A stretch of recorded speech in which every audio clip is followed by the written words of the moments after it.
Des objets étranges et incroyables sont parfois découverts, mais comprendre tout ce que manigançaient nos ancêtres peut s'avérer assez difficile. Surtout quand tout ce que vous avez, ce sont quelques tessons de poterie et des peintures rupestres. Il n'est donc pas si surprenant que même les experts en blouse blanche commettent parfois quelques erreurs. Mais ce n'est pas qu'une question de vaisselle poussiéreuse et de gros cailloux. Parfois, on trouve carrément des restes humains à la tête énorme. Alors, attrapez votre matériel de fouille et retournons dans les temps anciens pour découvrir des sociétés incroyables que les chercheurs ne parviennent toujours pas à expliquer. La Sardaigne peut sembler idyllique aujourd'hui, mais pour être honnête, je n'aurais vraiment pas voulu la visiter il y a 3000 ans. Certaines rumeurs prétendent que d'horribles géants erraient sur cette île à l'époque. On évoque même la découverte de squelettes humains de plus de 4 mètres de haut, bien que personne n'ait jamais apporté de preuves concrètes. Mais ces histoires soulèvent quand même quelques questions, car des choses étranges se sont certainement produites là-bas. En 1974, plus de 5000 fragments d'artefacts en pierre ont été retrouvés dans une partie de l'île, appelée Mont Prama. Mais au lieu d'être exposés dans un musée, on les a enfermés dans un coffre-fort souterrain pendant près de 30 ans. Cela semble un peu suspect, n'est-ce pas? Lorsqu'ils ont finalement été déplacés en 2005, les scientifiques ont rassemblé les pièces du puzzle pour révéler les statues de 38 géants, chacun mesurant 2,40 mètres de haut. Pas aussi grands que nos squelettes légendaires, mais tout de même assez massifs. On pense que ces statues ont été façonnées par la culture nuragique, qui peuplait cette île il y a bien longtemps. En plus de ces statues, ils ont également érigé plus de 8000 structures de pierre. Peut-être que le peuple des Nurags n'était pas eux-mêmes des géants, mais ils aimaient clairement voir les choses en grand. Nous aussi, d'ailleurs, comme un grand nombre de j'aime sous nos vidéos, ce serait vraiment sympa. Merci d'apprécier notre contenu. Et maintenant, revenons à la vidéo. Vous et moi sommes assez intelligents, mais nous ne sommes peut-être pas les humains les plus futés à avoir jamais vécu. En fait, nous ne sommes peut-être même pas l'espèce la plus intelligente. Depuis 1913, des restes de crânes retrouvés en Afrique du Sud ont suggéré l'existence d'un concurrent potentiellement plus intelligent que nous, baptisé l'homme de Boskop. Cette espèce semblable à l'homme pourrait avoir existé aussi récemment qu'il y a près de 10 000 ans. Leurs crânes suggèrent qu'ils avaient de très grosses têtes, ce qui signifie que leur cerveau aurait pu être jusqu'à 30% plus gros que les nôtres. Waouh! Leur QI moyen aurait ainsi pu atteindre les 149 points, ce qui les placerait parmi les 0,5% des gens les plus intelligents aujourd'hui. Mais si le cerveau des hommes de Boskop était tellement plus développé, pourquoi ne sont-ils plus parmi nous? Eh bien, plus grand ne signifie pas toujours meilleur, vous savez. Nos cerveaux sont beaucoup plus conséquents que ceux de nos cousins primates, principalement dans le cortex préfrontal. Cette partie participe à des tâches complexes comme prendre des décisions, se souvenir des choses à court terme et être conscient de nous-mêmes. Les parties du cerveau qui régissent nos sens et nos mouvements, elles, n'ont pas vraiment beaucoup grandi. Peut-être les Boskops passaient-ils trop de temps à méditer sur le passé plutôt qu'à accomplir des choses pratiques comme la chasse. Mais tout cela n'est que supposition. Nous ne savons pas vraiment ce qui est arrivé à nos cousins à grosse tête. Certains soutiennent même que les Boskops n'étaient guère différents de nous, les seules preuves étant ces fameux morceaux de crâne. La jungle est immense. Saviez-vous que la forêt amazonienne abritait environ 30% de toutes les espèces de plantes et d'animaux du monde? C'est impressionnant. Cependant, l'histoire d'une espèce humaine locale a longtemps intrigué les scientifiques. La mystérieuse civilisation Khazarabe a vécu ici pendant des centaines d'années, avant de disparaître aux alentours de 1400 après Jésus-Christ. On pensait que l'Amazonie ne comptait que quelques tribus disparates. Mais récemment, nous avons découvert de grandes formes inhabituelles gravées dans le sol et appelées géoglyphes. Ces derniers peuvent s'apparenter à de simples fossés peu profonds. Mais ce sont en réalité les vestiges d'une vaste civilisation qui s'étendent sur 1000-3000 km² et comprennent environ 450 symboles, certains larges de 400 mètres. C'est époustouflant. Ils étaient probablement flanqués de lieux cérémoniels et auraient pu accueillir jusqu'à 1 million d'individus il y a à peine 600 ans. Grâce à de nouvelles technologies, comme le lidar, qui utilise un laser inoffensif pour cartographier la forêt sans lui nuire, nous pouvons explorer plus en profondeur. En 2019, le scanner a montré des kilomètres de routes et de sentiers surélevés, et même des pyramides de plus de 20 mètres de hauteur. On a découvert 26 zones de peuplement distinctes, dont 2 mesuraient au moins 100 hectares chacune. Ça représente la superficie de 330 terrains de football. On ignore ce qui est arrivé à la civilisation Khazarabé, mais il n'est pas à exclure que les conquistadors en soient responsables. Peut-être que l'ancienne civilisation la plus déroutante est celle dont nous n'avons jamais réellement trouvé de traces. Oui, je parle bien de l'Atlantide, cette grande cité qui a supposément sombré dans l'océan.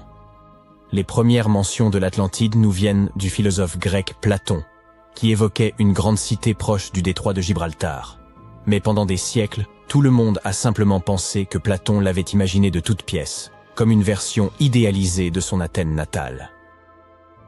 Alors pourquoi, environ 12 000 ans après sa disparition présumée, nous demandons-nous encore si elle pourrait avoir existé?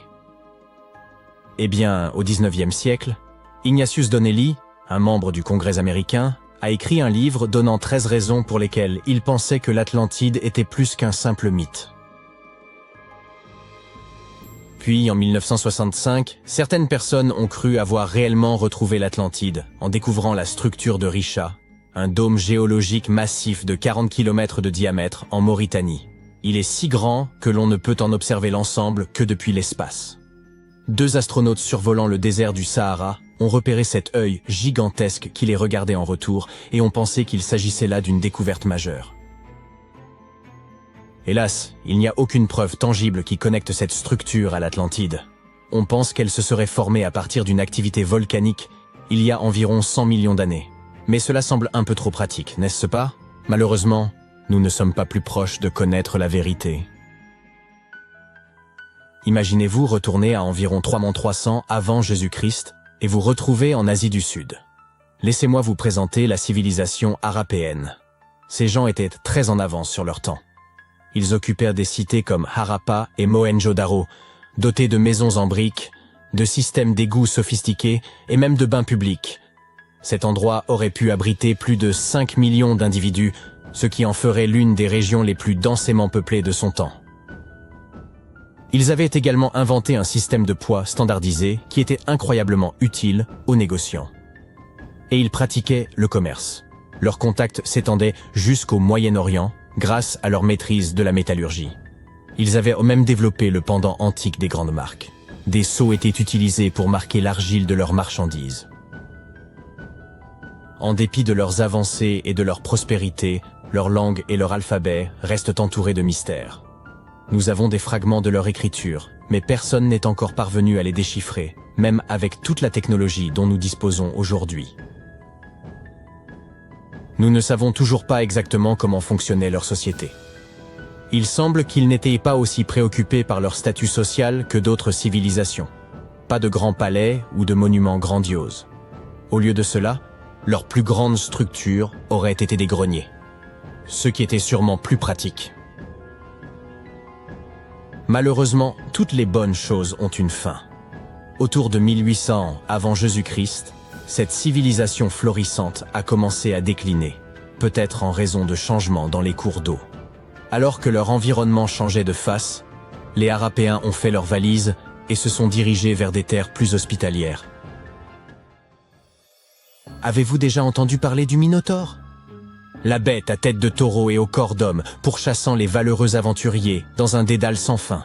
Eh bien, ce n'est pas n'importe quelle vieille histoire. C'était l'un des drames les plus populaires du monde antique, et il s'inspirait de cet endroit, l'île de Crète. Les Minoens vivaient là pendant l'âge du bronze. Ils avaient de magnifiques palais, d'incroyables fresques et une culture si riche qu'elle fascine encore les historiens à ce jour. Ils ont érigé des lieux comme le palais de Knossos, qui était si complexe, avec ses bâtiments à plusieurs étages et ses couloirs élaborés, qu'il aurait pu inspirer tout le mythe du labyrinthe. Leur ingénierie était tellement en avance sur son temps que même leur système d'évacuation était plus avancé que ce dont beaucoup d'entre nous disposent aujourd'hui. L'histoire du Minotaure a également inspiré la trilogie Hunger Games. L'idée d'envoyer des héros pour combattre découle directement des prisonniers envoyés en tribu pour affronter le Minotaure. Faites-nous savoir dans les commentaires quelle est l'histoire qui vous fascine le plus, et merci d'avoir regardé. Le 30 octobre 1759, les habitants du Moyen-Orient ont été réveillés en sursaut par un tremblement de terre. Des fissures sont apparues sur les murs de leur maison, les toits ont commencé à s'effondrer. Les gens sont sortis en courant de leur maison et se sont rassemblés dans des zones dégagées. Mais à cause des fortes secousses, ils continuaient à perdre pied et à tomber. Un mois plus tard, un autre tremblement de terre s'est produit qui s'est avéré être encore plus fort. Des arbres ont été brisés, des maisons se sont effondrées, des fissures profondes sont apparues dans le sol. La catastrophe a duré 2 minutes. Des oasis, des routes et des villes ont été détruites. Miraculeusement, les anciens bâtiments de Baalbek ont résisté au tremblement de terre. Certains historiens affirment que ce lieu majestueux et mystérieux a été construit sous l'Empire romain. Mais de nombreux chercheurs ne sont pas d'accord. Quelle que soit la vérité, la ville est l'un des principaux mystères archéologiques de l'humanité. Le bâtiment le plus étonnant de Baalbek est le temple de Jupiter. Les habitants de l'Empire romain croyaient que Jupiter détenait le pouvoir sur la foudre et le tonnerre. Le bâtiment ressemblait à une plateforme avec 54 colonnes sur lesquelles reposait un toit massif. Aujourd'hui, on ne peut plus voir que 6 colonnes de 20 mètres de haut. Chacune d'entre elles est composée de 3 sections et ressemble à un crayon. Les mines de ces crayons ont été construites en plomb, ce qui a rendu les colonnes exceptionnellement solides. Chacun de ces morceaux de pierre pesait la somme incroyable de 80 tonnes. C'est le poids de 35 SUV Ford Explorer. Voici le plus grand bloc de la Grande Pyramide de Gizeh. Mais comparé au bloc de Baalbek, il ne semble même pas si impressionnant. Les fondations sous le temple de Jupiter ont été préservées. C'est ainsi que les spécialistes ont découvert qu'il était composé d'environ 25 pierres monolithiques pesant 450 tonnes chacune. Cela signifie que les blocs de Baalbek pèsent presque 4 fois plus que les blocs d'Égypte. Il y a 3 autres énormes blocs de calcaire dans les fondations, pesant chacun 800 tonnes. C'est plus de 2 fois le poids d'un avion Boeing 747. Les anciens bâtisseurs ont dû avoir du mal à sculpter de tels géants dans un morceau de pierre. Et après cela, ils ont aussi dû les tirer jusqu'au site de construction et les soulever à une hauteur importante. Répéter cette logistique serait probablement un cauchemar pour les constructeurs d'aujourd'hui. Pour réaliser une telle quantité de travail, ils auraient besoin d'un équipement moderne. Mais les constructeurs de Baalbek n'avaient pas de camions, de grues avec des scies circulaires ou d'électricité. Comment les bâtisseurs du passé ont-ils réussi à faire cela ? Les scientifiques ont une théorie qui inclut des cordes, des treuils et des systèmes de levier. Naturellement, les ingénieurs du passé ont fabriqué tous ces gadgets en bois. À environ 900 mètres des ruines du complexe du temple se trouve une carrière. Les archéologues supposent que c'est là que les pierres de la construction ont été taillées. Ils y ont trouvé un bloc de calcaire qui semblait être trop grand, même pour cet endroit incroyable. Le monolithe a été baptisé la pierre du Sud. Il mesurait 20 mètres de long sur 4 mètres de large.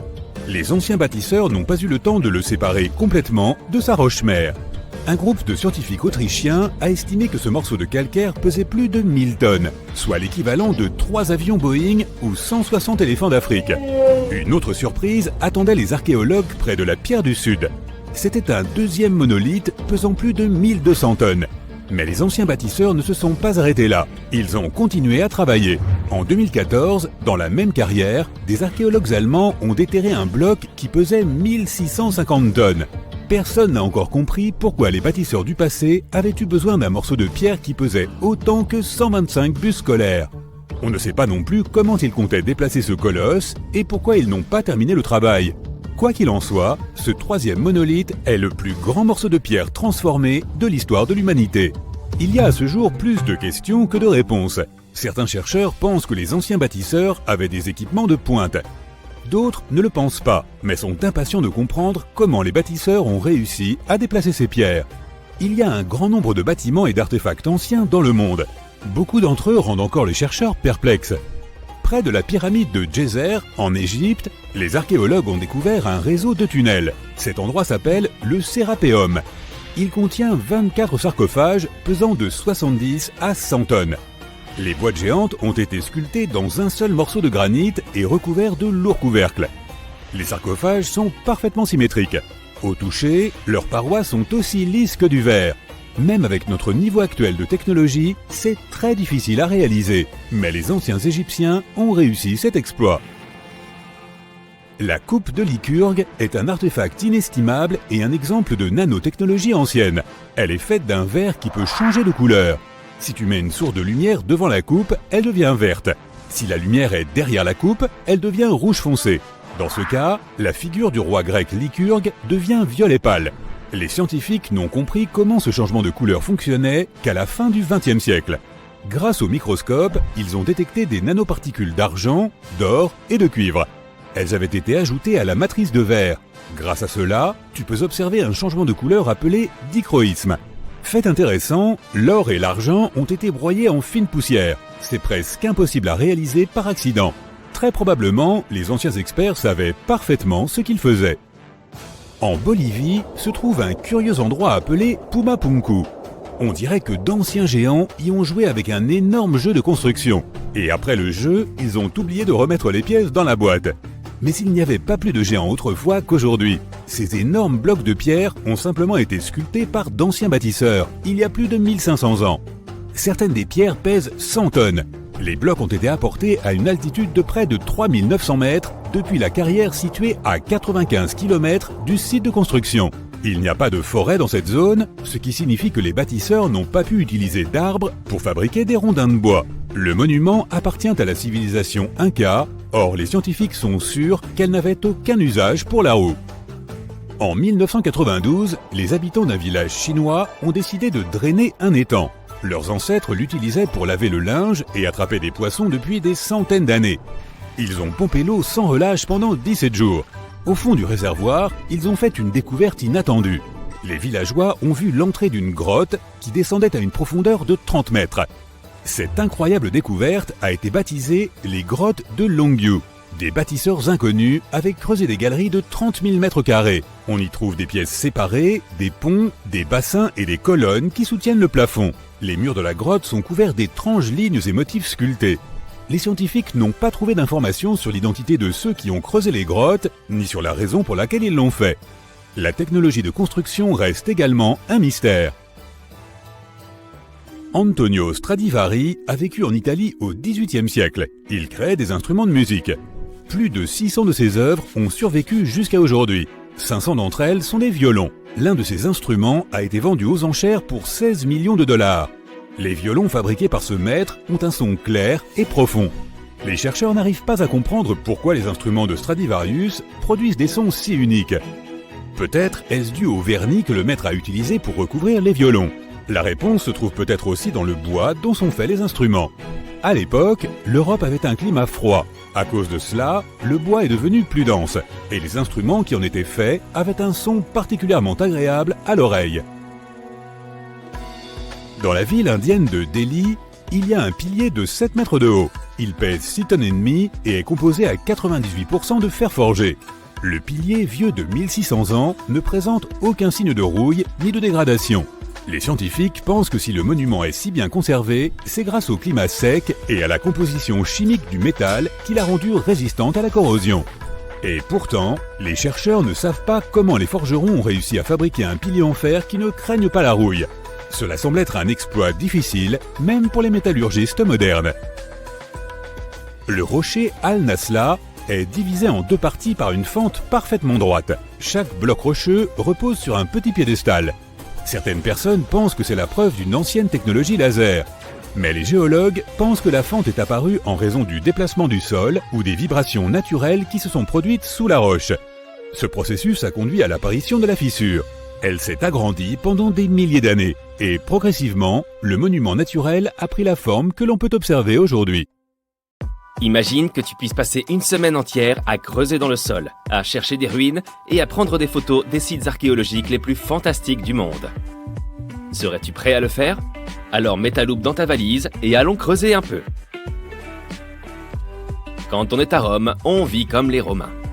C'est-à-dire qu'on se promène dans la ville en trébuchant à chaque pas sur des ruines antiques. Donc tu te balades sur la colline de l'Esquilin par un après-midi ensoleillé. Tu viens de finir ta 3e glace quand tu la vois soudain. La magnifique Domus Aurea, ou pour ceux qui ne parlent pas latin, la maison dorée. L'empereur romain Néron a ordonné la construction de cet immense palais en 64 après Jésus-Christ. Les travaux se sont terminés en 68 après Jésus-Christ. Au fait de sa gloire, elle occupait une surface 3 fois plus grande que la cité du Vatican. Le bâtiment a été décoré de feuilles d'or, de pierres semi-précieuses et de dizaines de fresques.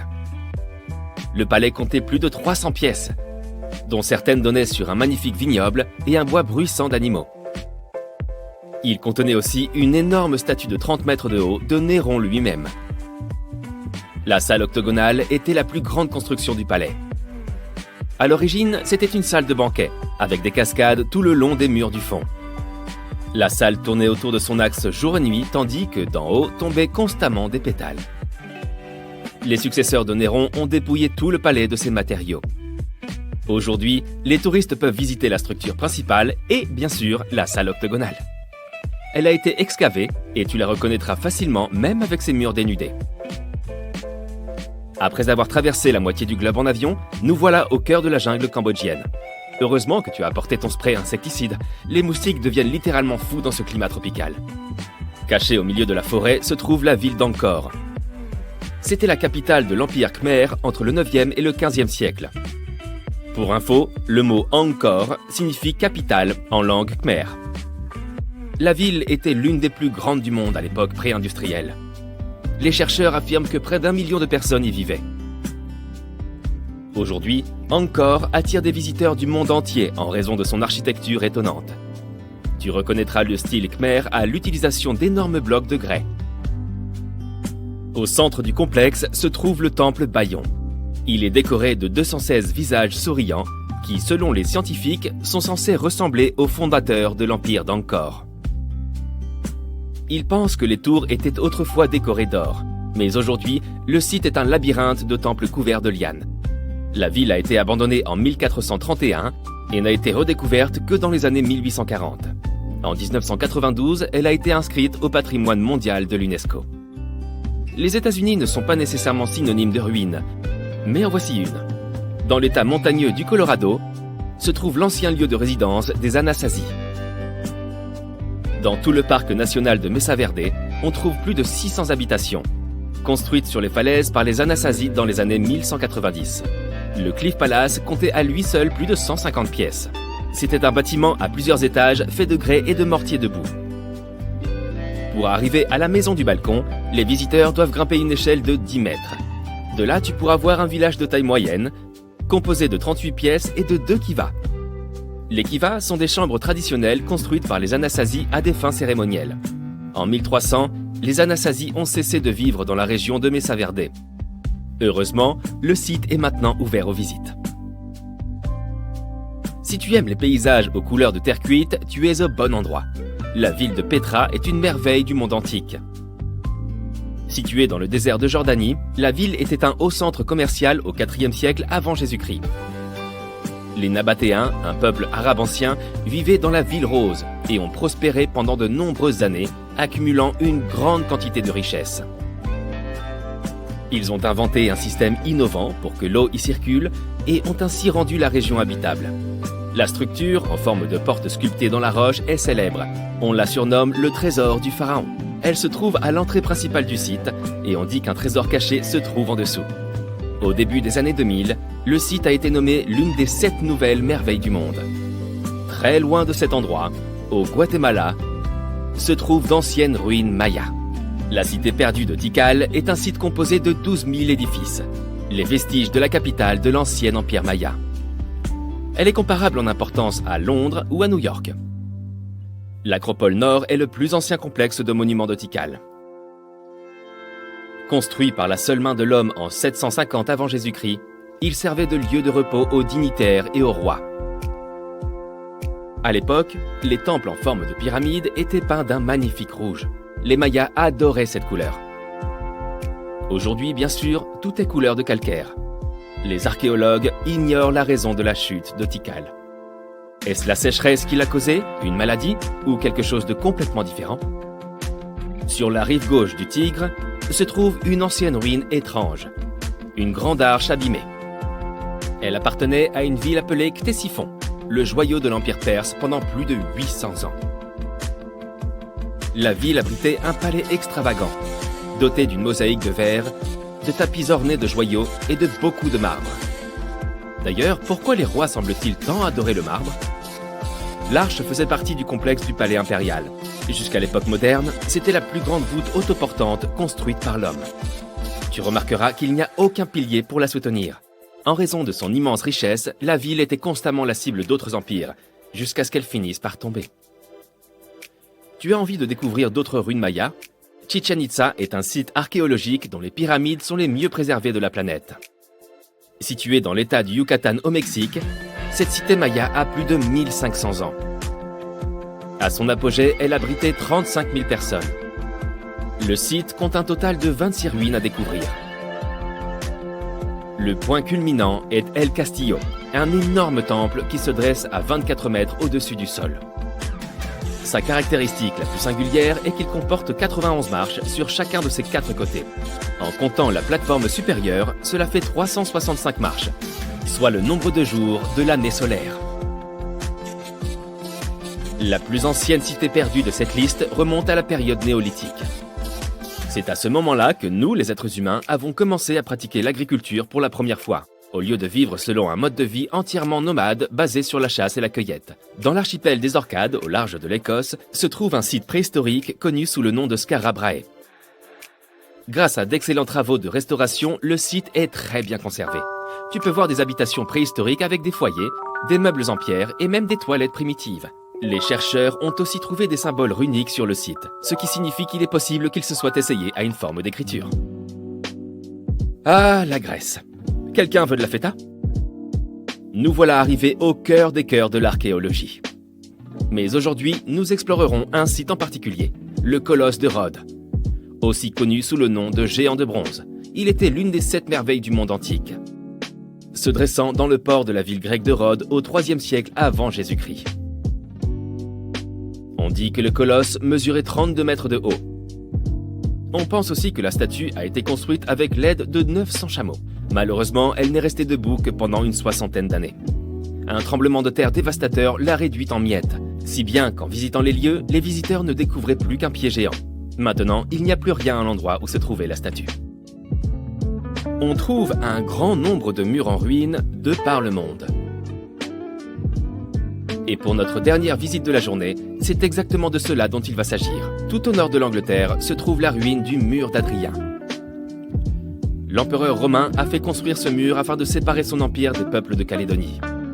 Le mur originel était beaucoup plus grand que ce qu'il en reste aujourd'hui.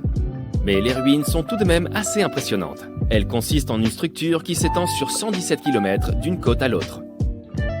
À l'époque, le mur d'Adrien abritait 17 grands forts et de nombreuses tours d'observation afin d'assurer une sécurité maximale à cette province.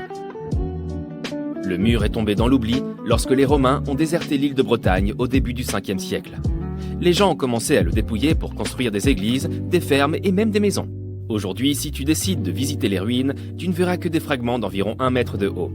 Mais c'est quand même assez chouette, hein?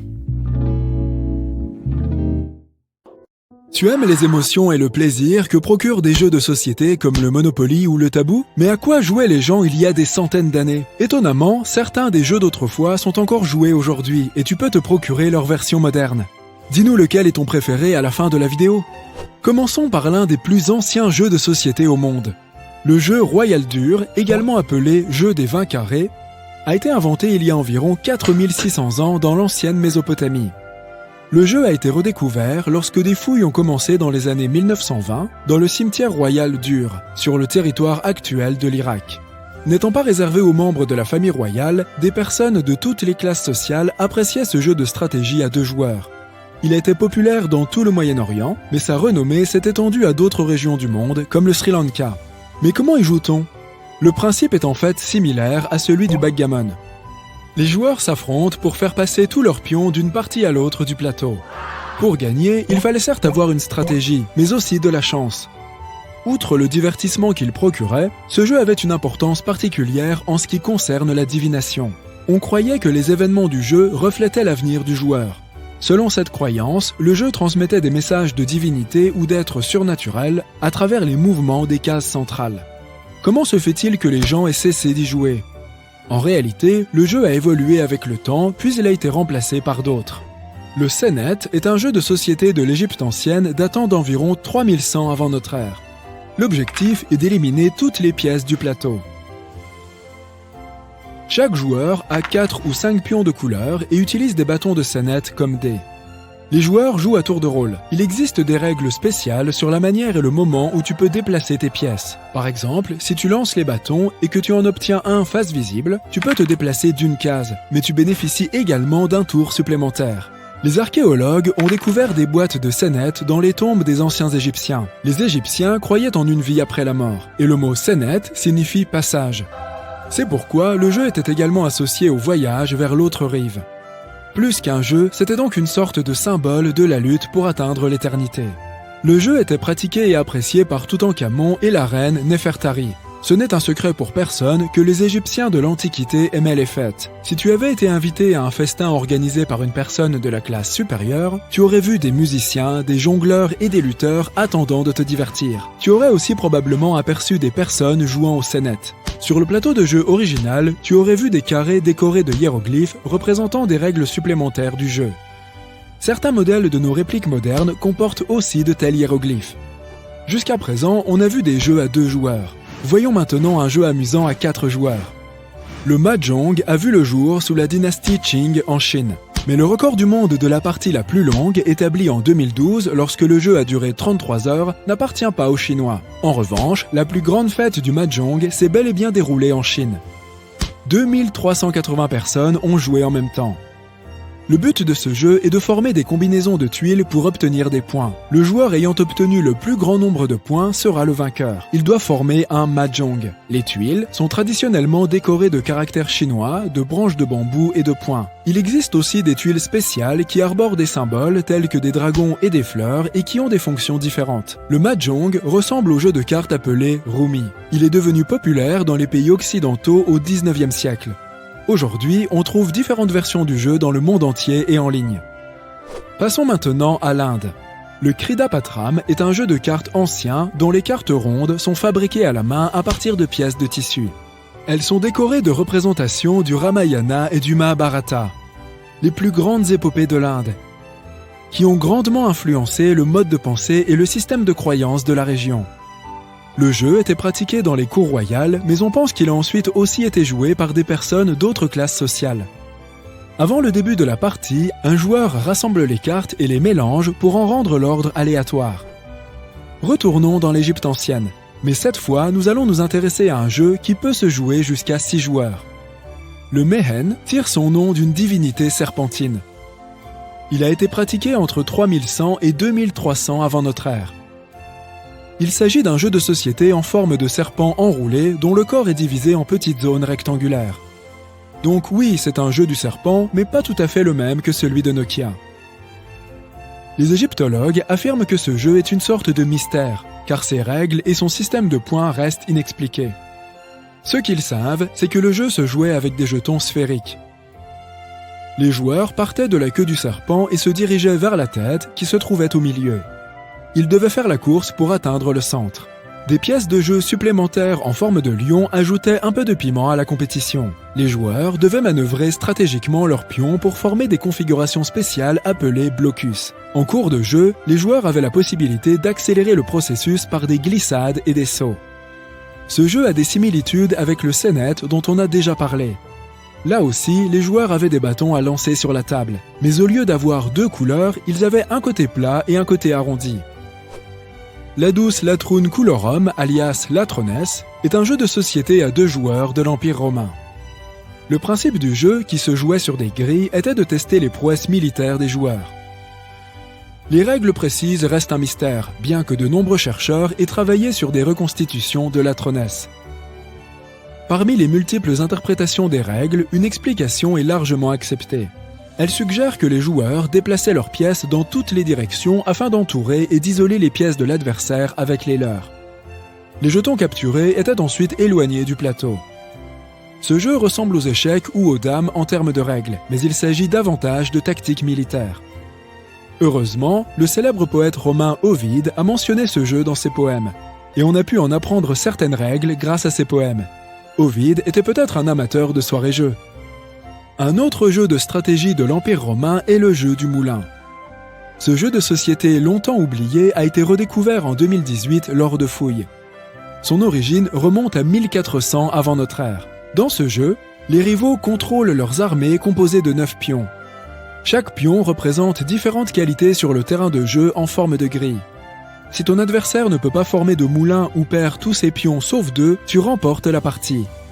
En Norvège, en France, en Allemagne et dans de nombreux autres pays, en particulier dans l'Europe médiévale, il existait différentes variantes du jeu du moulin. Il est intéressant de noter que Shakespeare l'a mentionné dans sa célèbre comédie « Le songe d'une nuit d'été ». Le jeu suivant est le Wari, également connu sous le nom de Mancala. Il est devenu populaire en Afrique de l'Ouest et s'est ensuite répandu dans le reste du monde. Ici, 2 joueurs s'affrontent en planifiant leurs mouvements. Ce jeu nécessite des compétences mentales et beaucoup d'entraînement. En d'autres termes, la chance ne te sera pas d'une grande aide. Chaque joueur dispose de 6 trous remplis de graines et d'une banque pour collecter les graines. Pour gagner, il faut récupérer les graines de l'adversaire. Il existe des règles détaillées sur la manière de collecter les graines. Si tu veux, tu peux y jouer chez toi en remplaçant les graines par n'importe quel petit objet, comme des cailloux, des billes ou même des M&M's. Penses-tu que tous ces jeux existeront encore dans 1000 ans ? Quand on y pense, les échecs sont arrivés jusqu'à notre époque et ne semblent pas près de disparaître. Comment se fait-il que le monde parle encore d'une statue qui n'a existé que pendant 54 ans, il y a plus de 2000 ans ? En quoi cette impressionnante construction antique était-elle si unique pour que nous en discutions encore aujourd'hui ? Je vais bien sûr parler du colosse de Rhodes. On le considère comme l'une des 7 merveilles du monde antique, avec la grande pyramide de Gizeh et les jardins de Babylone. Cette statue millénaire est enveloppée de nombreux mystères. Mais examinons d'abord certains faits, d'accord ? Ce que nous savons, c'est que les habitants de Rhodes ont entrepris cet immense projet après la fin du siège macédonien de leur île. En d'autres termes, c'était une façon pour eux d'honorer les puissances divines et de célébrer leur victoire. Utilisant en grande partie des matériaux abandonnés par les Macédoniens, ils ont commencé la construction du colosse, qui aurait duré environ 12 ans. Selon la plupart des descriptions contemporaines de la statue, elle mesurait à peu près 32 mètres de haut. À titre de comparaison, c'est à peu près la taille de la Statue de la Liberté qui mesure 46 mètres. Cela pourra te sembler peu. La Statue de la Liberté est actuellement classée 52e statue la plus haute du monde. La championne demeure la Statue de l'Unité en Inde, qui se dresse fièrement à une hauteur stupéfiante de 182 mètres. Mais dans l'Antiquité, c'était un véritable exploit. Mais la hauteur est-elle la seule similitude entre le colosse de Rhodes et la Statue de la Liberté ? Eh non. Les Américains surnomment leur statue le colosse moderne. Car les 2 monuments ont été pensés comme des symboles de libération. Il y a même une plaque à l'intérieur du piédestal de la statue new-yorkaise où l'on peut lire le premier vers de ce sonnet. Le nouveau colosse, non pas comme le géant d'airain de la renommée grecque. La construction de cette colossale statue antique a nécessité énormément de bronze. Certains documents anciens indiquent même qu'il a fallu en utiliser entre 12 et 13 tonnes. Même pour les temps modernes, c'est beaucoup. Et à l'époque, on parlait d'une opération impliquant toute l'industrie mondiale du bronze. L'homme chargé de donner vie à la statue était Charès de Lindos, un sculpteur grec. Les travaux ont été effectués de 294 à 282 avant Jésus-Christ, mais malheureusement, Charès n'a jamais pu voir le résultat final. Nous ne savons pas exactement pourquoi, mais certains documents affirment que la construction du colosse de Rhodes l'aurait conduite à la faillite.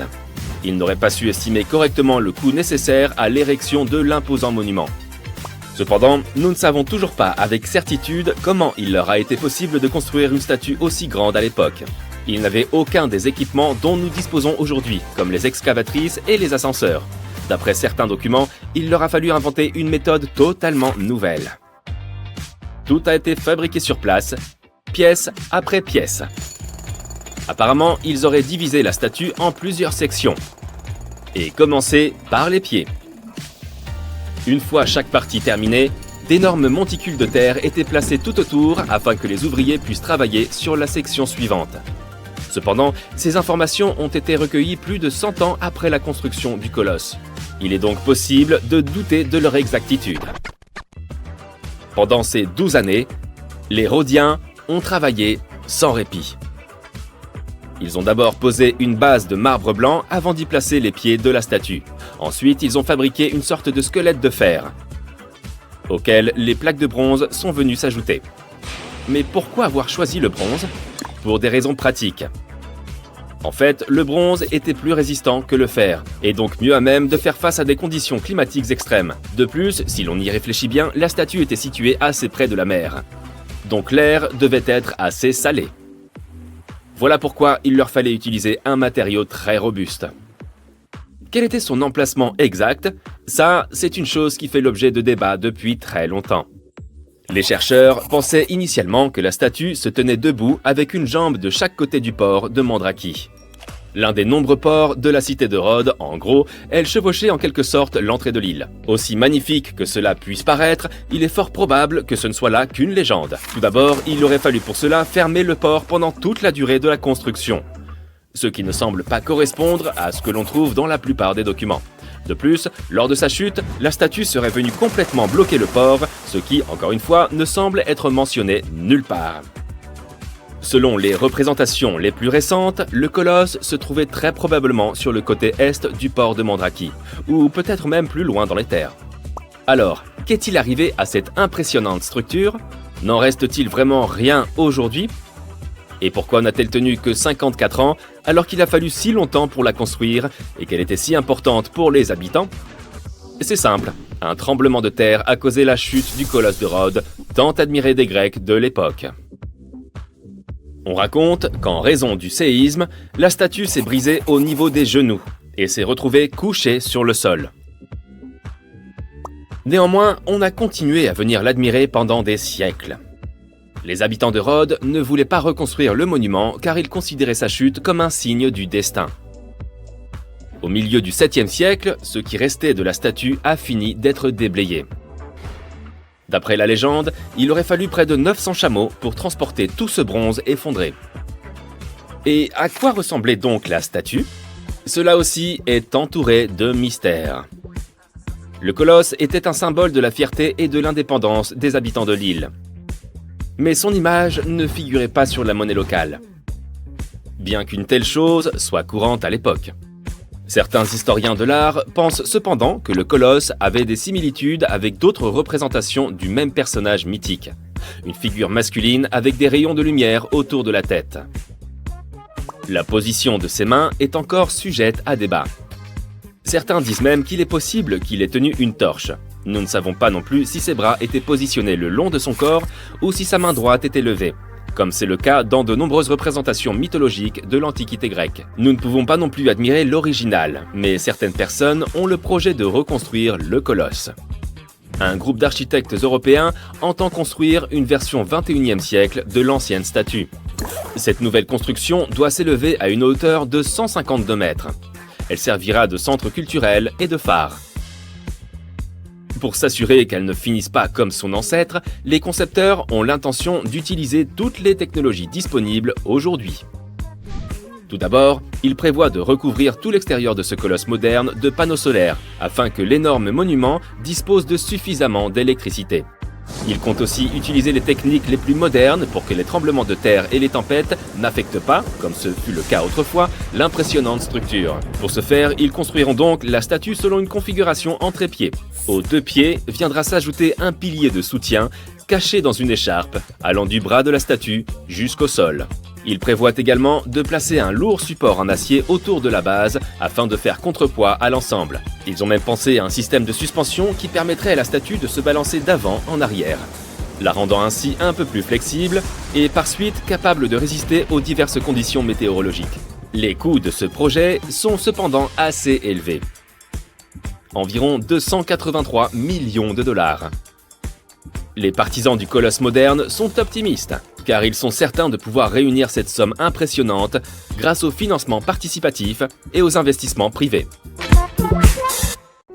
La majorité d'entre nous a cru pendant très longtemps que Stonehenge, l'un des monuments les plus emblématiques au monde, était un calendrier antique en raison de son alignement avec les solstices d'été et d'hiver. Mais personne n'a pu comprendre comment il fonctionnait vraiment. Aujourd'hui, une équipe de chercheurs a publié une nouvelle étude. il s'avère que Stonehenge pourrait bel et bien avoir fonctionné comme un calendrier solaire sur une période similaire à celui qu'utilisaient les anciens Égyptiens et basé sur une année composée de 365,25 jours. Chacune des pierres de ce grand cercle mystérieux représentait un jour dans un mois. Et ces gros rochers sont appelés des pierres de Sarsène.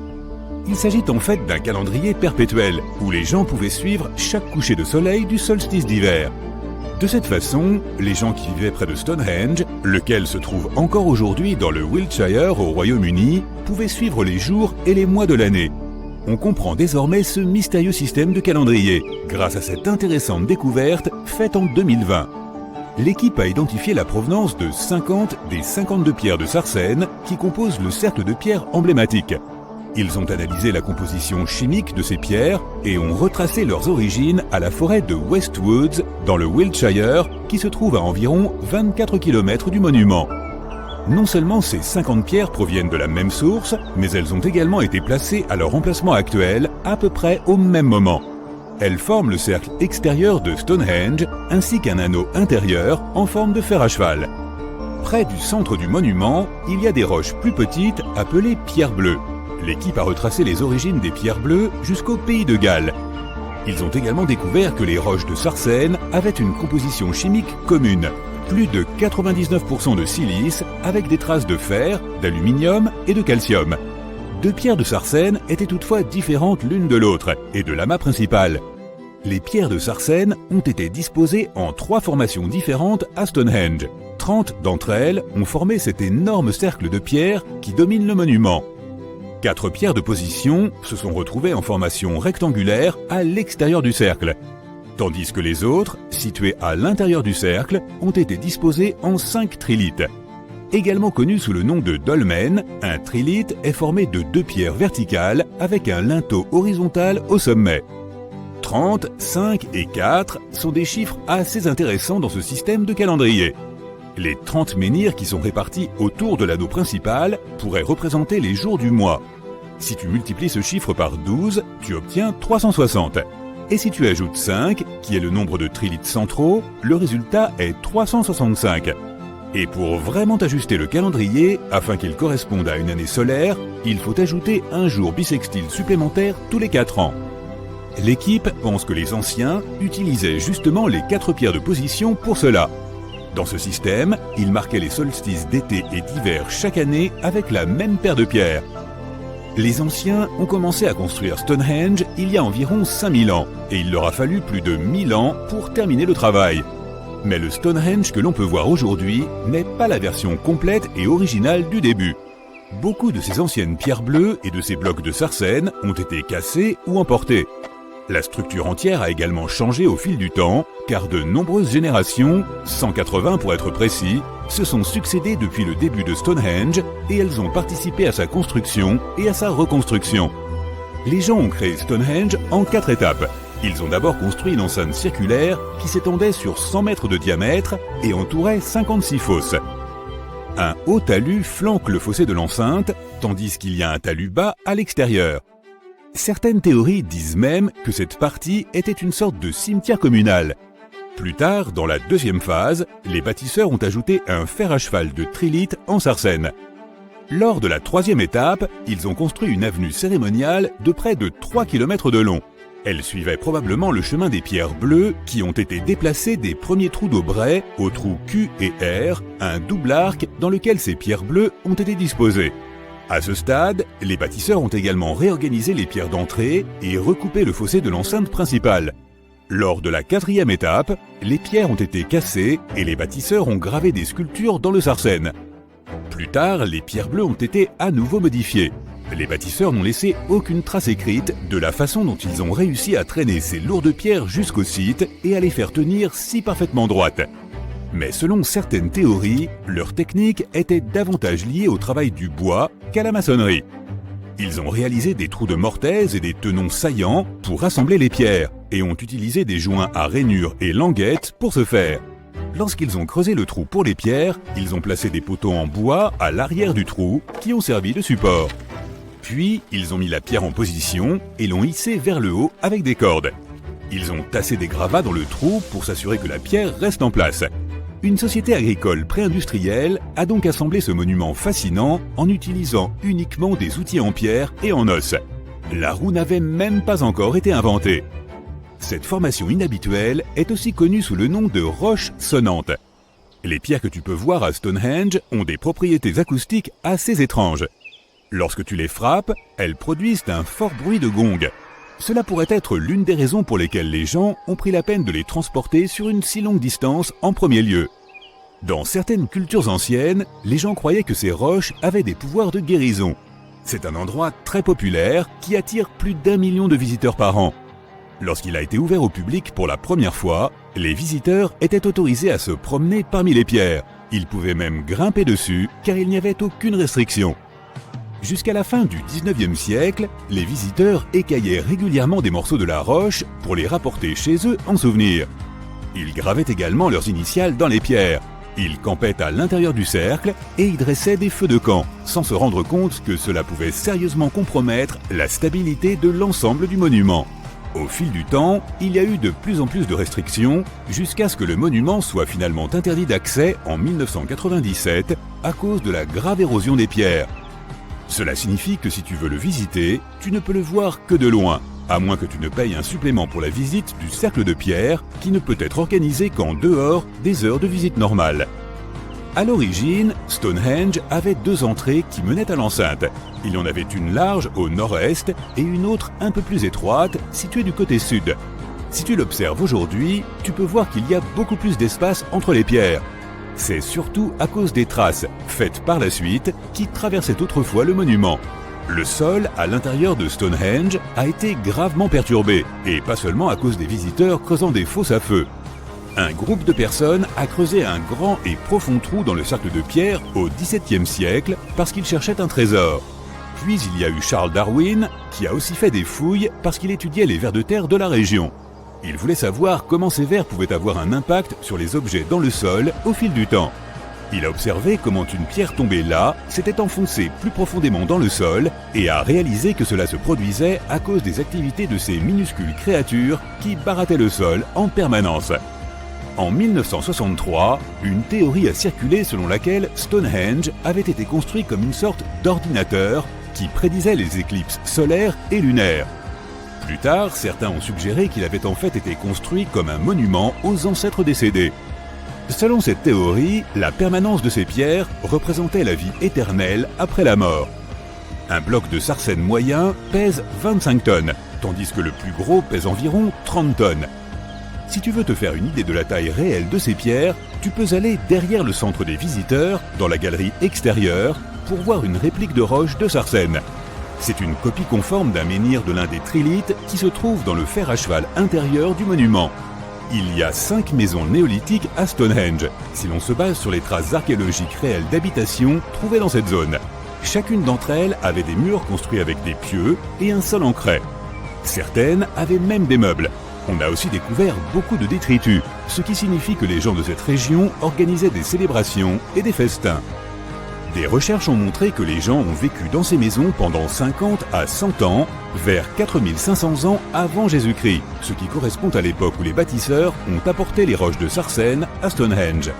Pendant que Stonehenge était érigé, des générations entières ont connu des changements majeurs, de l'âge de pierre au début de l'âge de bronze. Les gens n'étaient plus aussi sédentaires et isolés. Ils ont commencé à voyager et à commercer davantage. Ce qui signifie qu'ils communiquaient beaucoup plus que leurs ancêtres, même au niveau international. C'est ainsi qu'ils ont pu faire connaître Stonehenge, et c'est aussi à ce moment-là que tout le mystère et la fascination pour ce monument ont commencé.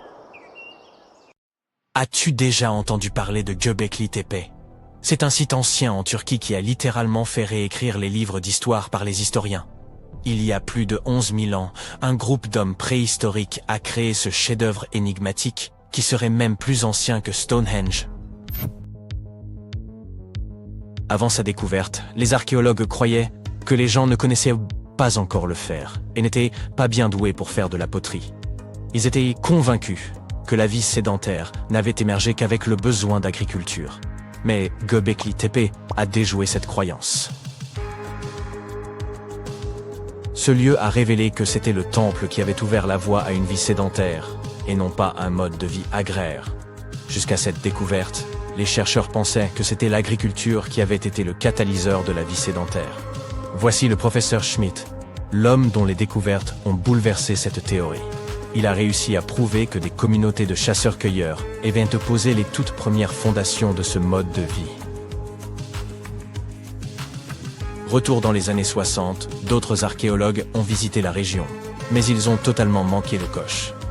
En arpentant la région, ils sont tombés sur une colline, où étaient dispersées quelques dalles de calcaire, et en ont conclu qu'il s'agissait simplement d'un ancien cimetière datant du Moyen-Âge. Ils étaient à loin de se douter qu'il y avait tant à découvrir. En 1994, Schmidt s'est lancé dans sa propre enquête sur les sites préhistoriques de la région. Et surprise, il a immédiatement réalisé qu'il avait découvert quelque chose d'extraordinairement unique. Contrairement aux plateaux plats et stériles voisins, Göbekli Tepe présentait un sommet doucement arrondi, s'élevant à 15 mètres au-dessus du paysage environnant. De façon plutôt comique, la traduction du nom de cet endroit est « la colline Ventru ». Schmidt était sûr que seuls des humains auraient pu créer une chose pareille. Ces morceaux de calcaire brisés qui étaient pris à tort pour des pierres tombales se sont avérés être bien plus passionnants. C'était comme tomber sur un trésor caché. Les fragments ont pris un tout nouveau sens, et Schmidt, avec son équipe, se sont apprêtés à plonger dans les secrets cachés sous la surface. À leur grande surprise, ils n'ont trouvé aucune trace d'habitation. Pas de foyer pour cuisiner, pas de maison, et aucun de ces adorables bibelots d'argile communément trouvés dans des sites voisins du même âge. Cependant, ils ont découvert que ces peuples anciens employaient déjà des outils, comme des marteaux en pierre. Schmidt et son équipe ont donc réfléchi ensemble et se sont livrés à une estimation audacieuse de l'âge des structures en pierre de Göbekli Tepe. Leur estimation a été confirmée par quelques datations au carbone effectuées sur place. L'aspect si ancien de ce lieu commençait enfin à avoir du sens. C'était comme un puzzle qui s'assemblait lentement. On pourrait penser qu'à l'époque, les gens n'avaient pas d'outils dédiés à la création de quelque chose d'aussi impressionnant que Göbekli Tepe. C'est faux. Il s'avère que ces hommes préhistoriques utilisaient des outils en silex au lieu de burins en métal sophistiqué. Ils étaient également doués pour tailler le calcaire plus doux et créer des piliers sur place. Ensuite, ils charriaient les piliers sur une courte distance jusqu'au sommet et les plaçaient verticalement. Une fois que les anneaux de pierre étaient terminés, on les couvrait de couches de terre. Avec le temps, on ajoutait de nouveaux anneaux, et voilà. Ça nous donne une colline épatante pour impressionner les gens dans le futur. Au cours de leur première année de fouilles, l'équipe a retrouvé près de 15 000 fragments d'ossements provenant de créatures sauvages. Les autochtones n'avaient pas d'animaux domestiques et ne cultivaient pas leur propre nourriture. Ils chassaient des bêtes sauvages pour leur repas. Mais les choses étaient sur le point de changer, car l'endroit présentait tout ce dont ils avaient besoin pour commencer à se livrer à l'agriculture. Les scientifiques affirmaient qu'ils disposèrent de céréales et de moutons sauvages qui auraient pu être domestiqués. Et devine quoi? À seulement 32 km de là, dans un village préhistorique, des généticiens ont retrouvé des traces des plus anciennes souches de blé domestiquées au monde. Ces découvertes sensationnelles ont complètement changé notre vision de la civilisation. Dans le passé, les experts pensaient que les gens devaient d'abord apprendre à cultiver, puis s'installer dans un endroit avant de pouvoir y construire des temples, et développer une société complexe. Mais devine quoi? Les recherches de Schmidt bouleversent cette notion. Il affirme que l'effort incroyable consacré à la construction de ces structures étonnantes a en réalité préparé le terrain en vue du développement de sociétés avancées. Cela signifie que ces changements sociétaux et culturels sont survenus avant l'agriculture. Schmidt entretient cette hypothèse fascinante à propos de Göbekli Tepe. Il pense qu'il aurait pu s'agir d'un lieu de sépulture spécial où les gens laissèrent leurs proches. Et voici le plus beau. Le site funéraire était orné de statues élégantes et de symboles représentant des divinités de l'autre monde. L'idée que Göbekli Tepe aurait pu servir de site sacré ajoute une autre couche de complexité à notre histoire. Alors que le véritable intérêt du site peut nous échapper, les réflexions de Schmidt nous invitent à considérer le lien profond qui unit la vie et l'au-delà et le respect. que ces sociétés de chasseurs-cueilleurs auraient peut-être nourri pour leurs défunts ancêtres. Maintenant, évoquons les stars du spectacle. Les fascinantes colonnes en forme de T qui dominent Göbekli Tepe. Ces structures mystérieuses mesurent de 3 à 6 mètres de hauteur et représentent très probablement des figures humaines stylisées. Mais l'une d'elles se distingue du reste. Un bas-relief de lion en 3 dimensions. Cette représentation stimule vraiment notre imagination. Pourquoi ? Parce qu'elle suggère la possibilité que des lions aient erré en Anatolie durant la période néolithique. Ces pierres levées sont disposées en cercles et placées dans des fosses rectangulaires. Chaque cercle a une configuration similaire. 2 grands piliers en forme de T au centre, entourés de piliers légèrement plus petits, orientés vers l'intérieur. Tu parles d'un arrangement élégant. Ces imposants piliers atteignent les 5 mètres et pèsent entre 7 et 10 tonnes. Certains d'entre eux sont simples et épurés, tandis que d'autres sont de véritables œuvres d'art avec des gravures complexes. Les renards, les scorpions et les vautours prennent vie, rampent et se tordent sur les côtés des piliers. Mais il n'y a pas que des animaux qui soient représentés sur ces pierres. Certains piliers portent des formes abstraites représentant des hommes et même de petites gravures figurant des vêtements. Certains d'entre eux ont même des ceintures. Enfin, il y a un pilier qui se démarque des autres, comme une véritable rockstar. Ce très ancien pilier de pierre suggère qu'une comète se serait écrasée sur Terre. Cela s'est produit pendant une période froide qui a duré environ un millénaire. Des études antérieures, examinant les carottes de glace du Groenland, avaient déjà évoqué cette théorie de la comète. Mais maintenant, les gravures de Göbekli Tepe la confirment. Les gravures de ces piliers sont comme une bande dessinée historique. Elles montrent même une figure humaine sans tête. Les chercheurs ont traité ces images par ordinateur et ont découvert leur lien avec les constellations, ce qui indique que ce temple aurait pu être un ancien observatoire. C'est comme si nos ancêtres essayaient de documenter cet événement cataclysmique de leur manière unique. Les archéologues fouillent et analysent Göbekli Tepe depuis le milieu des années 90, révélant couche après couche d'histoire et nous fournissant une compréhension plus profonde des relations complexes qui régissaient les premières sociétés. Et ils n'ont aucune intention de s'arrêter pour les 150 années à venir. Qui sait ce qu'on trouvera encore ? Car vois-tu, Göbekli Tepe a été uniquement considéré comme un site rituel, sans signe d'activité domestique. On nous a laissé croire que l'absence d'eau signifiait qu'il ne pouvait pas supporter de communautés semi-sédentaires. Mais les chercheurs pensent qu'il est temps de secouer les choses et d'approcher Göbekli Tepe avec un regard neuf. Il pourrait être bénéfique de remettre en question ce que nous croyions auparavant et d'utiliser de nouvelles preuves et différentes façons de penser. Ainsi, il pourrait y avoir un groupe de personnes vivantes dans cette région qui ne restaient pas au même endroit tout le temps. Ils se déplaçaient un peu mais avaient tout de même une culture propre, vivant dans la région de manière semi-sédentaire. Göbekli Tepe n'est pas seulement l'emplacement d'un temple unique, mais aussi d'une incroyable collection de plus de 20 structures anciennes. À mesure que les archéologues sondent les profondeurs de cette merveille, ils en comprennent la disposition unique, avec 2 points focaux proéminents au cœur de chaque fondation, complétés par des structures plus petites et des murs de partage. Ce qui était encore plus fou, c'est que l'on compte également plus de 200 obélisques dans les parages. Nous savons que les anciens Égyptiens étaient assez talentueux pour construire des édifices aussi grandioses que les pyramides, mais étaient-ils suffisamment intelligents pour mesurer la vitesse de la lumière ? Une théorie circulant en ligne le suggère. Si vous comparez ces 2 chiffres, vous verrez qu'ils correspondent parfaitement.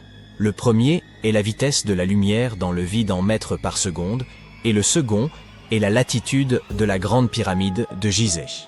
Alors, était-ce intentionnel ou s'agit-il juste d'une coïncidence ? Heureusement, nous pouvons vous assurer qu'il s'agit simplement d'une coïncidence, et non d'une autre théorie du complot. La grande pyramide n'est qu'un des nombreux endroits sur Terre partageant cette latitude. De plus, même si les Égyptiens étaient non parvenus à mesurer la vitesse de la lumière et avaient décidé de la garder secrète, ils n'auraient pas utilisé de mètres pour l'exprimer. Celui-ci n'a été défini qu'à la fin du XVIIIe siècle. Les bâtisseurs des pyramides utilisaient une autre unité de mesure appelée la coudée. Une coudée équivaut à un pied et demi, soit 45 cm. Cette unité, basée sur la longueur de l'avant-bras depuis le coude jusqu'au bout du majeur, était répandue dans l'Antiquité.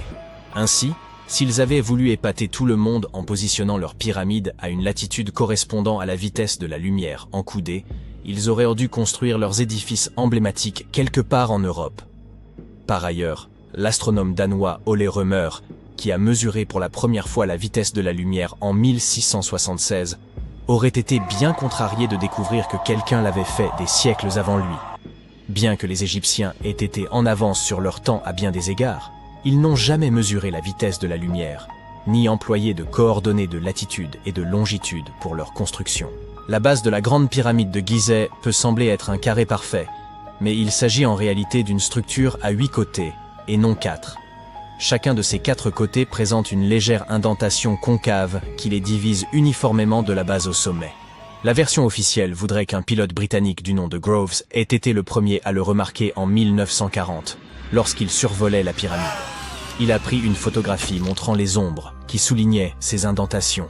Certains pensent que ces lignes ne sont visibles que depuis les airs et peuvent être mieux observées à l'aube et au crépuscule, lors des équinoxes de printemps et d'automne.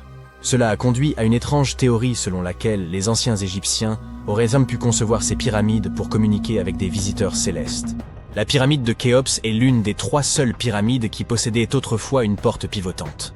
Cette porte, pesant environ 20 tonnes, pouvait être facilement ouverte de l'intérieur. Son ajustement précis la rendait presque invisible du dehors. Sans loquet ni poignée visible, seules de très légères aspérités dans la paroi extérieure dénotaient l'ouverture. Les 2 autres pyramides avec des portes similaires appartenaient respectivement au père et au grand-père de Khéops. La grande pyramide renferme également un vide caché d'au moins 30 mètres de long, découverte en 2017. Nous ignorons encore ce qui se trouve à l'intérieur de cet espace, sa fonction exacte, ou s'il est le seul de ce type. Les chercheurs ont utilisé une technologie permettant de voir à travers les murs des cathédrales, des pyramides mayas et même des volcans, reposant sur une pluie naturelle de particules subatomiques appelées muons. Ces particules traversent plus facilement les espaces vides que les matériaux solides. En plaçant plusieurs détecteurs de muons autour d'une structure, les scientifiques peuvent cartographier ces éléments solides et ces zones vides. Une équipe a placé des détecteurs de muons à l'intérieur de la pyramide de Khéops, collectant des données au fil des mois. Les scientifiques ont analysé à de nombreuses reprises des échantillons du mortier utilisé pour construire les pyramides. Bien que nous en connaissions la composition, la technologie moderne ne peut toujours pas le reproduire. Ce mortier, principalement composé de gypse traité, n'était pas utilisé comme le ciment actuel de nos briques, mais servait à soutenir les joints entre ces pierres massives lors de leur mise en place. Environ 1 demi-million de tonnes de ce mortier auraient été nécessaires pour construire la grande pyramide de Khéops. Ce mortier fait de gypse est plus robuste que les pierres elles-mêmes et a résisté pendant des millénaires. Les 4 côtés de la pyramide de Khéops sont alignés avec les points cardinaux, nord, sud, est et ouest. Selon l'archéologue et ingénieur Glenn Dash, cet alignement est précis à 4 minutes d'arc près, soit un 1/15 de degré. Les architectes y parvenus sans outils modernes tels que des drones ou des ordinateurs. De nombreux chercheurs ont tenté d'expliquer ce prodige d'architecture. Peut-être utilisait-il l'étoile polaire ou l'ombre du soleil. Dash a récemment proposé une idée nouvelle et plus simple. Les Égyptiens auraient pu utiliser l'équinoxe d'automne pour aligner les pyramides. Celle-ci se produit 2 fois par an, lorsque le soleil traverse le plan équatorial terrestre, rendant le jour et la nuit presque égaux en durée. Pour éprouver sa théorie, Glenn Dash a conduit une expérience le 22 septembre 2016, premier jour de l'équinoxe d'automne. Il a utilisé une tige spéciale, appelée gnomon, dont disposaient les Égyptiens, pour projeter une ombre. Puis il en a suivi la pointe à intervalles réguliers, formant une courbe régulière. En reliant 2 points de la courbe au moyen d'une corde tendue, il a créé une ligne presque parfaite d'est en ouest. Dash a observé que lors de l'équinoxe, la pointe de l'ombre se déplaçait en ligne droite, suivant presque parfaitement la direction est-ouest, avec une légère déviation dans le sens anti-horaire, similaire à celle observée dans les pyramides. Bien que l'expérience ait été menée dans le Connecticut, Glenn Dash estime que la même méthode fonctionnerait en Égypte. Tout ce dont les Égyptiens avaient des besoins, C'était d'une journée claire et ensoleillée. Ils pouvaient déterminer l'équinoxe d'automne en comptant 91 jours à partir du solstice d'été. Cependant, ils nous ont laissé peu d'indices, et aucun document d'ingénierie n'a été retrouvé qui explique leur méthode.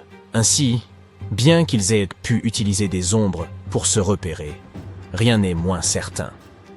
Les scientifiques se sont longtemps demandé comment ces lourds blocs de pierre étaient acheminés vers les sites des pyramides, et ils pourraient enfin avoir la réponse.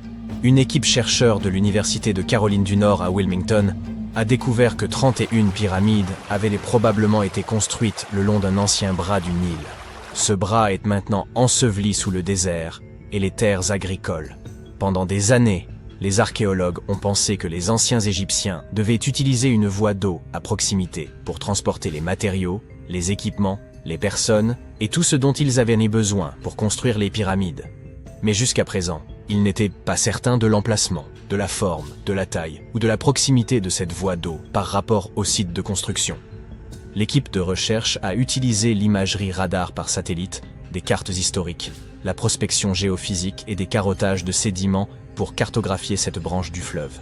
Ils pensent qu'elle a été ensevelie suite à une grande sécheresse et au fil des tempêtes de sable il y a des milliers d'années.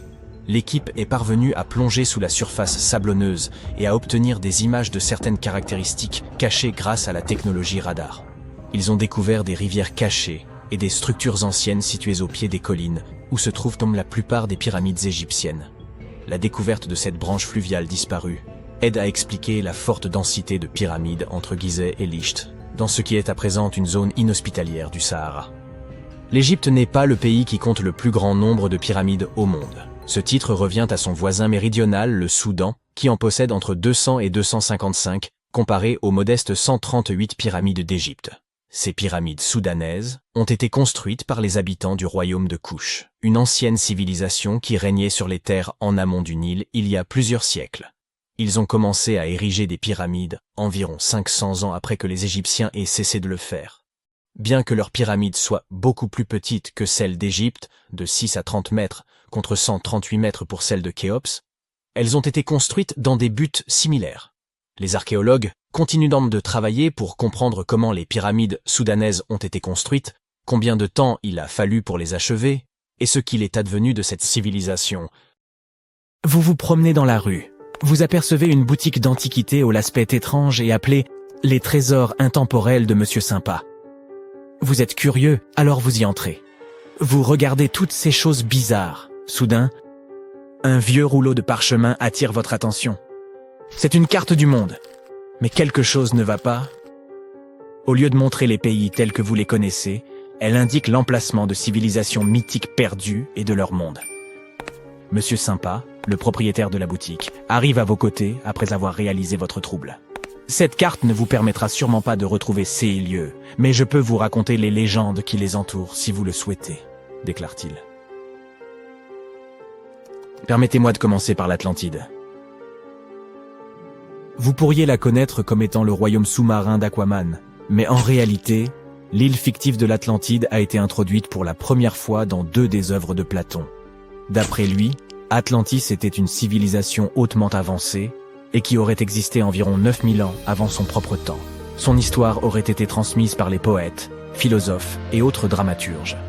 Platon a écrit au sujet de l'Atlantide et de ses habitants, afin d'illustrer une morale, et pour mettre en garde contre les dangers de l'arrogance ainsi que la chute inévitable de ceux qui cherchent à accumuler trop de pouvoir. Dans ces dialogues, Platon décrivait l'Atlantide comme un grand et puissant empire, craint et respecté dans toutes les parties du monde. Elle avait été fondée par des êtres qui étaient mi-humains et mi-divins, et elle est très rapidement devenue une puissance navale de premier ordre. L'île regorgeant d'or, d'argent et d'autres métaux précieux, cela a très certainement aidé leur cause. Mais en plus de cela, elle était également connue pour son architecture, à couper le souffle, et sa technologie à nul autre égale, ainsi que pour ses innombrables animaux rares et exotiques. Les Atlantes étaient fiers de leur prodigieux accomplissement et de la perfection atteinte par leur civilisation. Mais cet excès d'orgueil allait causer leur perte. Ils se pensaient tellement supérieurs qu'ils auraient pu prendre le contrôle de n'importe quelle nation. Cela les a amenés à conduire une série d'invasions. Ils ont ainsi conquis de nombreuses terres de la Méditerranée. Mais lorsque le moment est venu d'entrer dans Athènes, les Athéniens les ont repoussés avec une force extraordinaire, de sorte que les Atlantes ont finalement été défaits. Platon affirmait que les dieux se sont alors mis en colère contre les Atlantes en raison de leur méchanceté, de leur cupidité et de leur manque de morale, si bien qu'elles les ont punis en déclenchant des tremblements de terre qui ont fait sombrer l'Atlantide sous les flots. Bien que les premières traces écrites de l'Atlantide soient les œuvres de Platon, certaines personnes croient toujours que son histoire est basée sur des faits concrets et ont essayé d'identifier l'île de l'Atlantide sur la base de pays réels. Certains ont suggéré qu'elle aurait pu être située en Méditerranée, près des côtes espagnoles ou italiennes. D'autres encore pensaient qu'elle aurait pu se trouver dans les Caraïbes, au large de l'Amérique centrale ou de l'Amérique du Sud. Mais il n'existait aucune preuve tangible permettant d'étayer ces affirmations. Une théorie en particulier a semblé plus plausible que toutes les autres. Située dans la mer Égée, l'île de Santorin était le foyer d'une culture minoenne très avancée. Cependant, en raison d'une énorme éruption volcanique, cette société avait été détruite il y a environ 3600 ans, provoquant la disparition soudaine de la civilisation minoenne. Cette similitude entre les Atlantes fictifs et les Minoens historiques ont fait de Santorin la parfaite candidate pour toutes ces spéculations. Pourtant, quelques incohérences majeures persistaient, comme le fait que le moment où Platon replace la destruction de l'Atlantide ne coïncide pas du tout avec celui de l'éruption de Santorin. Ainsi, l'Atlantide continue de n'être considérée comme rien de plus qu'une légende populaire dans le monde scientifique. Progressons maintenant sur la carte en direction du Septentrion, poursuit Monsieur Sympa. Selon la mythologie celtique bretonne, il existait autrefois une ville magnifique appelée Oise, également connue sous le nom de Kairis, et qui surplombait la fameuse baie de Douarnenez en Bretagne. Elle aurait été la cité la plus prospère de tout l'Atlantique. Elle était surtout célèbre pour ses jardins somptueux et ses majestueux édifices. Et tous ses sujets y vivaient heureux et jouissaient du plus grand confort. Dahut, qui était la fille du roi Gradelon dans les légendes et la littérature bretonne, nourrissait un amour profond pour l'océan. Elle avait supplié son père de construire une ville au bord de la mer, et c'est ainsi que la ville d'Is avait été fondée. Elle était bien loin de se douter qu'elle se rendrait responsable de la destruction du cadeau tant chéri que lui avait fait son père. Car voyez-vous, comme la ville était entourée par les flots, il fallait bien qu'elle soit protégée par une digue, flanquée de nombreuses écluses, et ses portes ne pouvaient être ouvertes qu'à marée basse. Et le seul à posséder les clés de ces portes n'était autre que le roi lui-même. Un jour, un beau chevalier vêtu de rouge parvint à la ville, mais ne put en franchir les portes. La princesse Dahut était tant éprise de lui qu'elle voulut le laisser entrer. Elle n'ignorait pas que son père était le gardien de l'unique clé de la ville. Alors elle se faufila dans sa chambre pour la lui dérober. Puis elle la confia à son beau chevalier, afin qu'il puisse pénétrer dans la cité et que tous deux puissent enfin naître ensemble. Cependant, le chevalier rouge s'avéra être le diable en personne, et il laissa intentionnellement la porte ouverte face à la mer déchaînée. Les vagues eurent tôt fait d'engloutir tout Kairis. Le roi Gradlon parvint à s'échapper sur son cheval magique, mais pas sa fille. Elle fut transformée en une sirène maléfique, condamnée à attirer les marins vers leur perte. Aujourd'hui, si vous vous rendez à Quimper, en Bretagne, vous pouvez y trouver la statue du roi Gradlon chevauchant son destrier. Bien que la ville d'Is ne soit qu'une légende, certains habitants de la côte bretonne racontent que les jours où les eaux sont calmes, vous pouvez encore entendre le carillon des cloches de la ville profondément sous la mer, si vous tendez l'oreille. Monsieur Sympa pointe ensuite l'océan Indien sur la carte et dit « Maintenant, avez-vous déjà entendu parler du continent perdu de Lémurie ?» Au milieu du 19e siècle, quelques savants ont suggéré qu'il existait autrefois un continent dans l'océan Indien, quelque part près du sud de l'actuel Sri Lanka. Le premier à populariser cette théorie aura été l'avocat britannique et zoologiste Philip Lutley Sclater. Dans son article « Les mammifères de Madagascar », il a prétendu avoir retrouvé des fossiles de lémurs en Inde plutôt qu'en Afrique.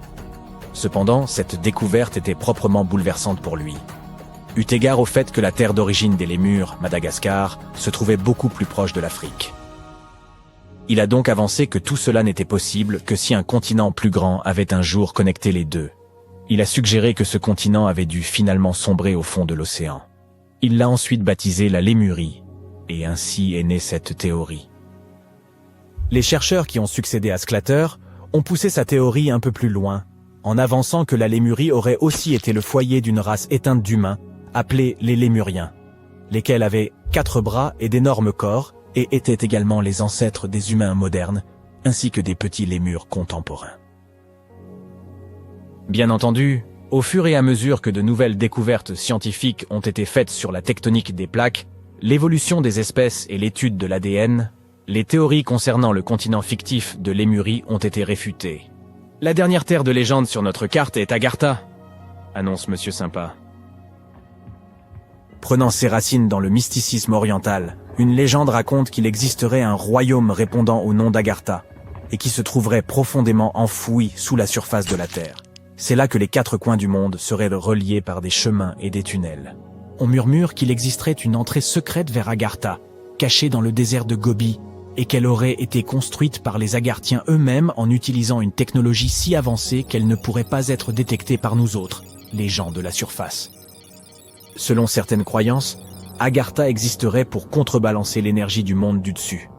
Alors que nous vivons dans un état de précipitation et d'émotions exacerbées, ce monde sous nos pieds en serait l'exact opposé. D'aucuns affirment même que ceux qui ont échappé à la destruction de l'Atlantide se seraient réfugiés ici pour continuer leur vie au cœur de la Terre. Et pourtant, d'autres pensent qu'il s'agirait en réalité d'une contrée grouillante de toutes sortes de monstres. Mais il n'y a pas lieu d'avoir peur, puisque la science moderne a prouvé que le noyau terrestre était tout sauf creux, mais plutôt une boule de fer solide surchauffée. Vous pouvez donc d'ores et déjà annuler vos projets de voyage vers le centre de la Terre. Merci, Monsieur Sympa.